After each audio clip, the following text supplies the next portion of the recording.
സുല്ലേട്ടാ, രണ്ടുപേരും കൂടി ഈ വീട്ടിൽ എന്തായാലും പറ്റത്തില്ല. ഒന്നേ നിങ്ങൾ അമ്മ, അല്ലെങ്കിൽ ഞാൻ.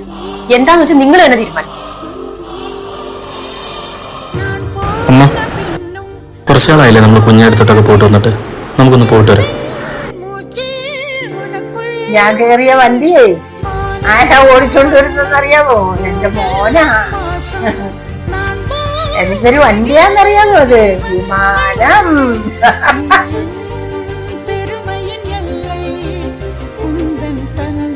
സുല്ലേട്ടാ, രണ്ടുപേരും കൂടി ഈ വീട്ടിൽ എന്തായാലും പറ്റത്തില്ല. ഒന്നേ നിങ്ങൾ അമ്മ, അല്ലെങ്കിൽ ഞാൻ. എന്താന്ന് വെച്ചാൽ നിങ്ങൾ തന്നെ തീരുമാനിക്കും. ആനി ഒന്നുമില്ല, അതിന്റെ അമ്മയല്ലേ? ആരായാലും രാത്രി കൊണ്ട് ആശുപത്രി ഇടും, അല്ലാതെ വീട്ടിലല്ല നിർത്തുന്നത്. എനിക്കൊരു കൊച്ചു വളർന്നു വരുന്നുണ്ട്. അതിനെ കൂടി ഇവിടെ പ്രാന്ത് കൊണ്ട് വളരാൻ ഞാൻ സമ്മതിക്കത്തില്ല. സുല്ലേട്ടന്റെ ഈ കാര്യത്തിൽ എന്തെങ്കിലും ബുദ്ധിമുട്ടുണ്ടെങ്കിൽ ഞാനും എന്റെ കൊച്ചു മാറിക്കോളാം.